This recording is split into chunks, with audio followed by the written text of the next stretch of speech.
Civil unrest is brewing in the US, and we can see how this is ready to pop as America's poor are spending 60% of their income on food and housing.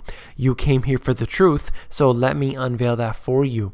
I want to get into this information today. To me, this is extremely important because we can see what happens in various countries like Greece most recently, but other countries around the world. Even now today, look at Venezuela, look at other countries that are having these civil unrest, riots, protests, and all other actions that are terrible for the economy itself. Let's look at this here first. We know that everything is just wonderful. This is the stock market yesterday, and even though they reported terrible jobs numbers for the month, they said that everything is awesome. That's right. No matter what happens, as long as the Federal Reserve is there to backstop everything, the stock market will increase. And it did so in a dramatic straight line upward. It doesn't matter the fact that the numbers were terrible. And even if they're good, they go up. If they're bad, they go up. It doesn't even matter anymore, because as long as the Federal Reserve is there to whisper in the ears of the politicians, everything will continue the way it is. Now look at this. This is the big news of the day. New data from the Labor Department shows this discrepancy or disparity that I talk about all the time. The rich getting richer, the poor getting poorer. The bottom 10% of Americans by income devote 42% of spending to their housing and an additional 17% to food. That is 60% of their total spending. Now, for the naysayers, let's take this right here and just realize, yes, it's only the bottom 10% that are this much affected. Now, this is a statistic that is getting worse. It is eroding day by day, and it will no longer be the bottom 10%. It's going to be the bottom 20, then 30, then 40, and then all the way up to 99 until you have the rich against everyone else. And we're not talking about the rich making $150,000 a year, $250,000 a year. We're talking about the Warren Buffetts, the billionaires against everyone else. And that's what's happening here. This, to me, is extremely crucial, because when you have conditions that people simply cannot afford their food and houses, they're going to be very, very upset. And that's when you get the civil unrest that starts to occur, social unrest. You have the riots that begin, the protests, and of course they tend to become violent, although they shouldn't. But there's always provocateurs. There are always different individuals out there to just start a mess, and that's what happens every single time, and unfortunately it becomes violent. This is not a good thing for the future. That's why I'm concerned, because all the major countries, not just in the West but in the developing nations as well, we can see how this is happening right now. Let's look at this from my book where I talked about poverty. I have a whole chapter on that. Food will no longer consume 50% or more of their income as it does for most people. And I'm talking about the poorest of the poor in the world, where these individuals are basically spending half of their income on their food. So what happens then when they can't afford their food? Well, in the US, if you can't afford food, the government provides you with food stamps. But if you are in some other countries that do not have such social assistance, you're basically out of luck. And that's when the riots begin. When people are starving, they're going to riot. So this right here goes to show you how serious this really can become and how quick it can get there. Let's move on to this here, where we're looking at the Federal Reserve out of Philadelphia, and they're talking about these statistics that are provided from the BLS, the Bureau of Labor Statistics. The recent benchmark data revisions produce greater changes to the Philadelphia Fed's estimating methodology than are typical. While estimates for most of the states do appear to be reasonable, those for some states are not. So they're saying essentially, well, some of the numbers are fairly accurate, but Others are just a complete lie. And this is, again, the Federal Reserve admitting this. In fact, just recently I did a video about how the Federal Reserve admitted, finally, 0% growth. So when you have the BLS throwing out these garbage statistics, not even the Fed, this sort of terrible institution here that is there just for profit, they don't even want to deal with the numbers. Even they want accurate numbers to deal with, and they're complicit with this whole game that they're playing with us. This is unbelievable to see this. At least I'm glad to see that the Federal Reserve is willing to admit it.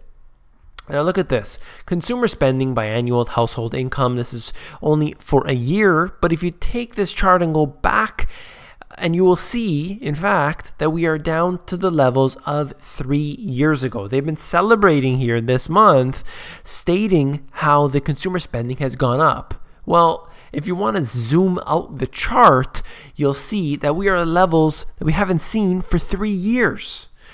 People are unable to spend the kind of money they once did. All of the stimulus packages like the TARP bailout, like the Cash for Clunkers program, all of these programs have run out. The unemployment is starting to run out for many people. And this is what we're really seeing, is that the government programs are wearing thin. And as a result, they're simply not able to keep up with all of this. So there you have it, a statistic bringing us back to, once again, the financial crisis era. This is actually Ben Bernanke's words. He has his own blog here at Brookings, and he's talking about interest rates and why they're so low. He said this: the real interest rates are determined by a wide range of economic factors, including prospects for economic growth, not by the Fed. That's according to Ben Bernanke. He's saying, look, the Fed doesn't control the interest rates, and if this was a fictional read here, then definitely I would agree. See, it is supposed to be determined by a wide range of economic factors, but today, it absolutely is not. It's completely fictional and fraudulent. Look at the Federal Reserve themselves admitting the BLS's statistics are BS, if you know what I'm talking about. And here they are in Ben Bernanke here saying that, look, it's not the Fed. We're not playing around here. This is something else. Don't listen to all the hype. Well, I'm not believing it for one, that's for sure. And then we're talking about Greece here, and obviously how this interacts with the U.S. Greece's leftist-led coalition is hoping to draw support from a U.S. administration widely perceived to have taken a softer line than creditors in Europe over Athens' need to adopt austerity. So what could happen is the U.S. lending a hand over to Greece. This could very well happen, and it wouldn't surprise me at all because not just because there are some tensions in between the West here with Europe and the US, but because the US wants to keep everything in good condition. This wouldn't be the first time that, in fact, the US has dealt money over to Europe. Just recently, in fact, in the recent years, they've done so. So this certainly would not be a very different scenario. They want to keep everything the way it is. And right at the bottom, the quote here, a Grexit would spin the markets out of control. It is the last thing that Washington wants. I completely agree with this. They need to keep it status quo because the stock market isn't tanking like it once was. This article was out of The Guardian, but I'd like to move on to this here out of the Wall Street Journal. Brazil's Petrobras obtains $3.5 billion in financing from China Development Bank. Now, this is not the AIIB that I've been talking about recently that is obviously making big news, but this is involved with the BRIC nations. They are supporting each other, they're trying to build each other up, and of course, they're trying to expand. This here, $3.5 billion, is in fact a lot of money from one to the other. This is a really big turn here that we're seeing, a real big statement that is being made. China wants to help out Brazil. They want to help out their partners, Russia. They want to help out each other. The BRIC nations are definitely supporting each other, and while they are small in comparison to the other economies of the world, they are by far the fastest growing, and that is very important. Let's look at this last but not least. It might prove to be a one-off, but one group in the gold industry this week forged ahead with a unique strategy which just might change the market. We're talking about the largest jewelry maker. This company hired investment bankers to identify assets that could ensure a reliable and permanent gold supply to our company. They're talking about securing and buying gold mines. Now, this is obviously very bullish for gold, but think about it a little deeper. What about all of these different commodities? Don't just think of the jewelry maker as having to buy that. What if they start buying up all of these gold mines that are sitting there, possibly dormant, possibly just not producing at the moment? They could very well do this at a much faster pace. This could set the precedent for other companies as well. As I said, not just for gold, but of silver, but of tons of other commodities. So this is something to look forward to in the future. Keep your eyes peeled. So if you found the video informative, please give me a thumbs up. I'm always reading your comments. I'm always trying to get back to as many as I can. I got so many emails to get to every single day. I try to reply to some of the emails, try to keep the inbox as low as I can. It's difficult, but I certainly do try.